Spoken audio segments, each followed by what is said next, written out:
Aarav Sharma and Meera Patel seemed destined for a perfect marriage, but behind the decorated wedding halls and smiling photographs hid a secret so explosive it would end with Meera's brutal death and Aarav's standing trial for murder.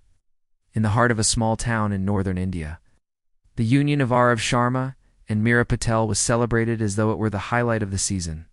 The streets were lined with vibrant lights, the air thick with the sound of drums. Neighbors poured into the Sharma household to witness the grandeur of the wedding. Aarav, dressed in an embroidered sherwani, carried himself with pride as he greeted guests, while Meera, draped in a crimson bridal, sari with gold detailing, looked every bit the picture of a traditional Indian bride. For many who attended, it was the kind of wedding that seemed destined to bring two promising families together in joy and prosperity. Smiles, laughter, and blessings filled every corner, masking the silent weight that Meera carried deep within her heart.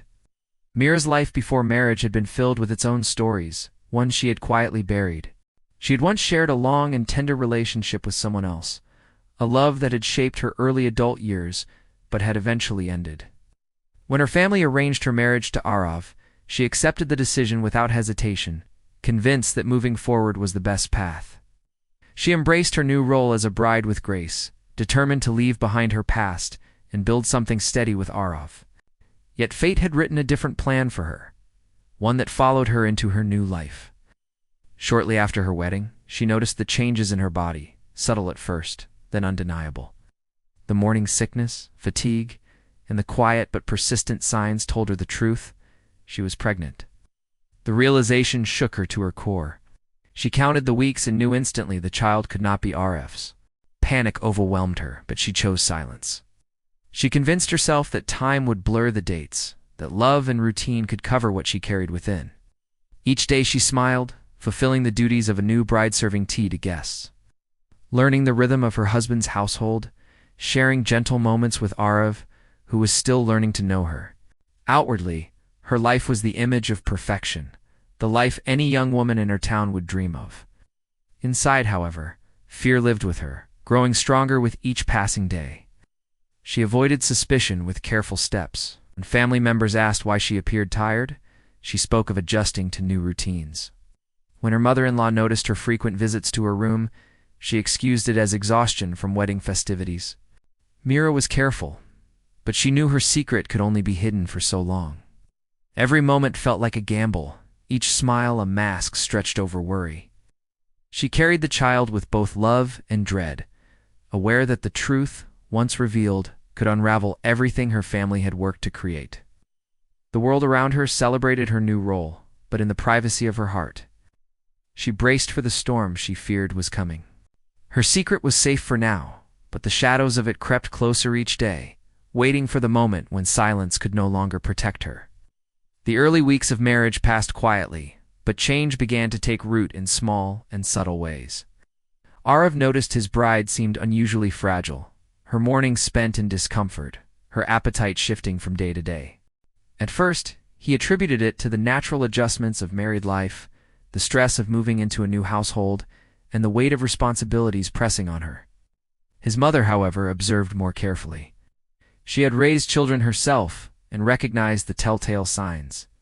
Her glances lingered on Meera, her questions laced with suspicion that she did not voice aloud. The family's curiosity began to build, and Aarav finally pressed Meera for answers. When she confessed that she was pregnant, the household rejoiced. Aarav's parents celebrated the news as a blessing, believing their family line would grow stronger. Relatives sent congratulations, and neighbors whispered enviously about how quickly fortune had smiled on the Sharmas. Aarav initially joined in their happiness, his pride swelling at the thought of fatherhood so soon after his wedding. But when the excitement faded, he began to calculate the days in his mind. The math did not add up. They had only been married a short time, and the timeline of her pregnancy left a disturbing gap. At first, he pushed the thought away, not wanting to tarnish the joy his family was basking in. Yet as days passed, the unease began to gnaw at him.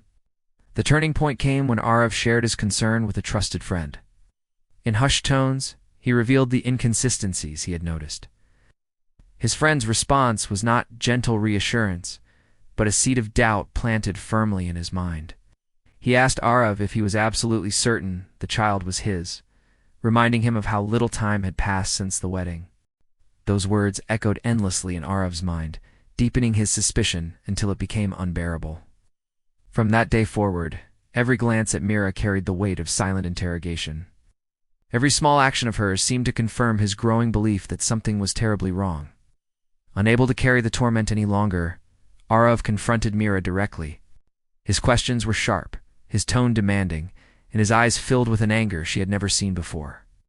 Under pressure, Meera hesitated, then admitted the truth that she had tried so desperately to hide. The pregnancy had begun before their marriage, a remnant of the relationship she had ended with her former partner. She pleaded silently for understanding, but the damage was done. Aarav's heart sank as his fears crystallized into certainty. He felt as though the ground beneath him had shifted, his trust shattered into pieces he could not put back together. From that moment, Aarav was consumed by betrayal. He imagined himself mocked by neighbors, dishonored before his family, and humiliated in front of society. What should have been the happiest news of his life had transformed into his deepest wound. The joy that had once lit his face was replaced with bitterness, and though the world around them continued to celebrate the expected child, Aarav began to see nothing but disgrace in Meera's silence. The perfect life he had envisioned was already unraveling, and he could not escape the torment of knowing he had been deceived. The house that once echoed with laughter and the warmth of new beginnings began to change in quiet but devastating ways. Aarav no longer looked at Meera with tenderness. His eyes, once filled with admiration, now carried a sharpness that pierced through her. Meera felt the shift immediately. The air around her grew heavy, silence replacing the light conversations they had once shared. Even the meals they ate together became strained, Aarav sitting stiffly, barely acknowledging her presence. The smallest gestures, his refusal to meet her gaze, the way he slammed a door a little too hard spoke louder than any words could. Relatives and neighbors who visited the Sharma household continued to see only the surface. They still praised the couple, remarking on how fortunate Aarav was to have such a beautiful and graceful wife, and how blessed they were to be expecting a child so soon. But behind closed doors, Meera lived in constant fear of Aarav's unpredictable temper. His anger came in waves, not always explosive but steady, growing stronger with each day. He muttered accusations under his breath when no one else could hear, his suspicions poisoning every interaction between them. Meera tried to hold on to hope. She carried her pregnancy carefully, imagining that once the child was born, perhaps time and acceptance might heal the wound. She kept herself busy, tending to household duties and attempting to please Aarav's family. Yet her efforts did little to soften his hardened heart. His pride had been bruised in a way he could not forgive, and her silence about the truth only deepened his sense of betrayal. The more he thought about it, the more he saw her as a symbol of humiliation, someone who had brought shame into his life rather than joy.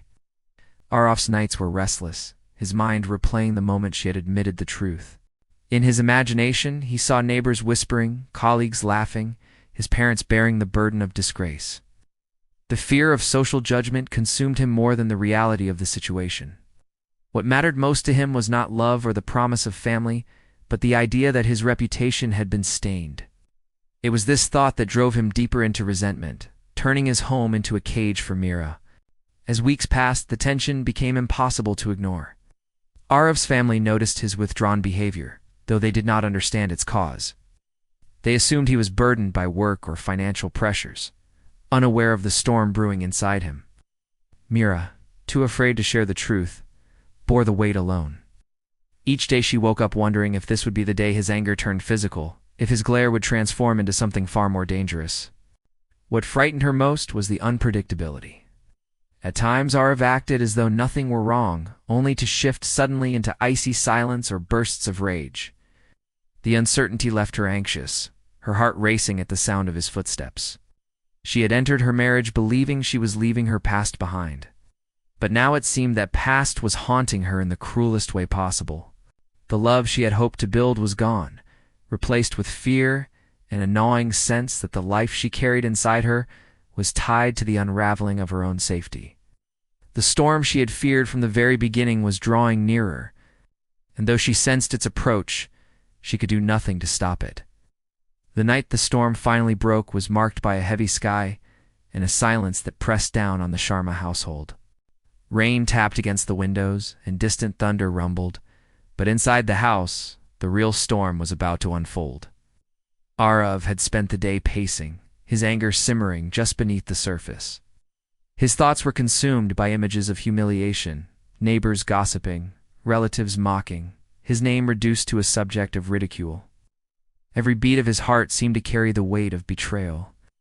By evening, his resentment reached a point of no return. Meera, unaware of how close the edge had come, busied herself with the small tasks of the household. She prepared a simple meal, folded clothes, and quietly placed her hand on her stomach. Finding solace in the life growing inside her, she had learned to avoid Aarav's eyes, knowing his gaze only brought pain. But that night, her silence did not protect her. Aarav cornered her, his anger erupting like a flood. The questions he had asked before returned, sharper and more venomous, and this time they were not meant to be answered. His words gave way to violence, his hands striking where his accusations could not. The walls of the house bore witness to the brutality. Meera tried to shield herself, but her fragile body stood no chance against his rage. The blows were relentless, fueled by the bitterness that had been festering for weeks. Every strike was a release of the anger he believed justified, every moment a punishment for the shame he imagined she had brought upon him. Her cries for mercy were drowned out by the storm outside, muffled by the pounding rain and the howling wind. What began as fury turned into a savage assault that stripped Meera of strength, leaving her gasping, struggling to remain conscious. Hours passed before silence returned. Meera lay motionless, her body marked by the violence she had endured. Aarav stood over her, his chest heaving, the reality of what he had done sinking in too late. The weight of his actions pressed down on him, yet he scrambled to hide his crime. He pulled the curtain shut, avoided the eyes of his parents, and muttered excuses about Meera being unwell. He convinced himself he could control the story, that no one would ever uncover the truth if he remained calm. The following morning, neighbors noticed the unsettling quiet from the Sharma household. The usual routine was broken, no sound of chores being done, no sign of Meera stepping out into the courtyard. Concern grew, and whispers spread quickly through the narrow streets. Aarav tried to explain that his wife had fallen ill, but his nervousness betrayed him. His mother insisted on calling a doctor, her maternal instincts refusing to accept his vague reassurances. When the doctor arrived, the truth could no longer be concealed. The injuries on Meera's body told a story far different from the one Aarav had rehearsed. Authorities were alerted, and the investigation began almost immediately. Neighbors, once envious of the couple's seemingly perfect marriage, now gathered in shock outside the house. The police questioned Aarav, and though he attempted to maintain his composure, the inconsistencies in his account quickly unraveled. The home that had once celebrated a grand wedding now stood as the scene of a grim crime. What had begun as suspicion and wounded pride had ended in a night of unspeakable violence, leaving behind silence where there should have been life. The courtroom was filled to capacity on the day Aarav Sharma's trial began. People from across the town and nearby villages gathered outside, eager to catch a glimpse of the man whose wedding had once been the pride of the community, and whose crime had now become a stain on its name. The same neighbors who had once praised his fortune now whispered in shock about his downfall. Inside, the atmosphere was tense, the air thick with anticipation, as the details of the case unfolded. Meera's death was no longer just a family tragedy. It had become a symbol of how secrets, pride, and rage could destroy lives in the blink of an eye. The prosecution presented its evidence with precision. The medical reports were damning, showing the extent of Meera's injuries, and leaving no doubt that her death was the result of a violent beating. Witnesses testified about the changes in Aarav's behavior in the weeks leading up to the incident, his withdrawn attitude, his fits of temper, and the visible fear etched on Meera's face whenever she was near him. Even his own family could not deny that his anger had grown uncontrollable, though they had not known the full truth of its cause. The detail that gripped the courtroom most was the pregnancy. It was not simply a matter of biology, but the central thread tying together the tragedy. The unborn child became the silent witness in the case, a reminder of the secret Meera had carried, and the catalyst for Aarav's descent into violence. The prosecution argued that Aarav's pride and obsession with reputation had blinded him. pushing him to a brutal act that robbed not just one life but two. The defense attempted to frame his actions as a moment of uncontrolled rage, an emotional collapse under pressure, but the evidence left little room for sympathy. As the trial continued, public opinion hardened against Aarav. Newspapers carried the story, painting him as a man consumed by ego and insecurity. Social activists spoke out, calling the case an example of the dangers of toxic pride and misplaced notions of honor. For many in the community, Meera became more than just a victim. She was a tragic reminder of how silence, fear, and societal expectations could trap women in situations that turned deadly. When the verdict was finally delivered, the courtroom fell silent. The judge's voice was firm as he declared Aarav guilty of murder, sentencing him to life imprisonment. Oh. The words echoed through the room, a final condemnation of the choices that had led to Meera's death. Aarav's face remained expressionless, but the weight of his punishment settled heavily over the room. His life, once filled with promise and respect, was now reduced to years behind bars, remembered not for success or love, but for a crime born of rage. Outside the courthouse, people stood in silence before dispersing, the weight of the tragedy lingering in their minds. Meera's story spread beyond the town, shared across media platforms, and whispered in households as a cautionary tale. She became a symbol of innocence destroyed by pride, her short life a stark reminder of how quickly celebration can turn to mourning. The marriage that had once been celebrated with music and laughter was now remembered only as the beginning of a story that ended in darkness, leaving behind lessons too painful to forget.